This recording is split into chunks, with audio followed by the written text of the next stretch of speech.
प्रशासन की लापरवाही का ताज़ा उदाहरण मंगलवार को जनसुनवाई में देखने को मिला, जब गिरवर की रहने वाली दिव्यांग महिला पार्वती कुर्मी घंटों इंतजार के बाद भी खाली हाथ लौटने को मजबूर हो गई।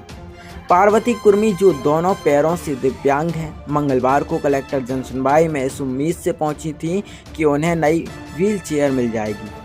उनका कहना है कि उन्हें साल 2016 में प्रशासन की ओर से एक व्हील चेयर दी गई थी, लेकिन अब वह टूट फूट चुकी है।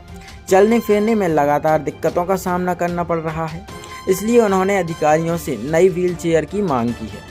अधिकारियों ने उन्हें दिव्यांग कक्ष क्रमांक 38 में बैठने को कहा और आश्वासन दिया कि कलेक्टर यहीं पर उनसे मुलाकात करेंगे। पार्वती 4 घंटे तक धैर्यपूर्वक इंतजार करती रहीं, लेकिन दोपहर 2 बजे के बाद सभी अधिकारी वहां से चले गए। निराश पार्वती का कहना है कि मैं बड़ी उम्मीद लेकर आई थी, 4 घंटे बैठकर इंतजार किया, लेकिन अंत में अधिकारियों ने कह दिया कि जब कैंप लगेगा तब व्हील चेयर मिलेगी। ना तो उन्होंने कोई तारीख बताई और ना ही जानकारी दी कि कैंप कहां और कब लगेगा। यह कैसा प्रशासन है जो एक दिव्यांग महिला को घंटों इंतजार कराने के बाद भी खाली हाथ लौटा देता है। इस पूरे मामले ने प्रशासनिक उदासीनता पर सवाल खड़े कर दिए हैं। एक तरफ सरकार दिव्यांगों के हित में योजनाओं और सुविधाओं का दावा करती है, वहीं दूसरी तरफ जमीनी हकीकत यह है कि जरूरतमंदों को महीनों नहीं बल्कि सालों तक अपने अधिकारों के लिए भटकना पड़ रहा है। जी, क्या नाम है और क्या समस्या लेकर आज यहाँ पर आई थी? जी, मेरा नाम पार्वती कुर्मी है और मैं व्हील चेयर लेने आई थी। जो व्हील चेयर के बगैर मैं 1 मिनट भी नहीं चल पाती हूँ। 2016 में मुझे व्हील चेयर मिली थी और जो पूरी तरह से क्षतिग्रस्त हो गई है। अब मैं बाहर काम करती हूँ, मैं जिला सागर मेरा लगता है और ग्राम गिरवर से हूँ।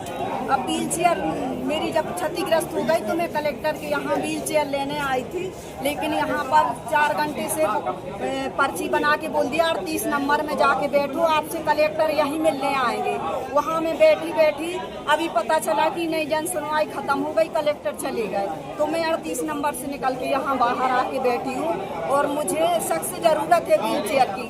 अब दूसरे लोगों ने यहाँ पे बता दिया कि आपको कैंप में मिलेगी व्हील चेयर, तो आप बताओ, मैं बाहर काम करती हूँ, अब कैंप में कहाँ से जा पाऊंगी और कहाँ से मुझे व्हील चेयर मिलेगी। तो मेरा निवेदन है कि मुझे व्हील चेयर चाहिए और अर्जेंट चाहिए। व्हील चेयर के बगैर मैं 1 सेकंड भी नहीं चल पाती हूँ और बोल दिया कि नहीं, आपको नहीं मिलेगी व्हील चेयर। तो कैसा शासन प्रशासन है?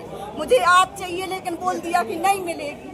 फिर क्यों विकलांगों के लिए बनाया कि आपको व्हील चेयर दी जाएगी, ये दिया जाएगा, वो दिया जाएगा। 4 घंटे से मुझे 38 नंबर में बिठा के रखा है, बोले कलेक्टर आपसे 38 नंबर में ही मिलने आएंगे। नहीं, तो 38 नंबर जो कक्ष है वो विकलांग लोगों के लिए बनाया गया है, जिसमें जन सुनवाई के दौरान जो विकलांग आते हैं वहाँ बैठाया जाता है, उनकी समस्याओं का निवारण किया जाता है। 4 घंटे में आपके पास कोई नहीं आया? कोई नहीं आए थे, उनने बोल दिया आपको कैंप जाना पड़ेगा। अब कैंप कब लगेगा मुझे नहीं पता, मुझे आज जरूरत। उन्होंने नहीं दी इन्फॉर्मेशन कैंप कहाँ लगेगा, किस तारीख को लगेगा? क्या बोल दिया? कैंप लगेगा तो मिलेगी। जाओ, कैंप लगेगा तो वहाँ से मिलेगी। आप बताओ, अब मैं इस परिस्थिति में हूँ, ना मेरे माँ बाप है, ना मेरा कोई है। कहाँ जाऊंगी मैं, कहाँ से व्हील चेयर लेके आऊंगी? कब से मतलब भटक रही हैं आप इस प्रकार? मैं यहाँ सुबह 7 बजे आ गई थी, तो 7 बजे से यहाँ पे बैठी हूँ। जब 11 बजे तो वो आवेदन बना, 11 बजे आवेदन बना और फिर यहाँ पे बोल दिया कि आओ 38 नंबर में बैठो। फिर 2-3 बार मैंने बोला कि अभी तक नहीं आ रहे, बोले नहीं, आखिरी में आएंगे आपसे कलेक्टर साहब यहाँ मिलने। फिर बाद में बोला कि नहीं, वो तो चले गए। क्या नाम है और कहाँ से आया? मेरा नाम पार्वती कुर्मी है, मैं जिला सागर की रहने वाली हूँ, ग्राम पंचायत गिरवर।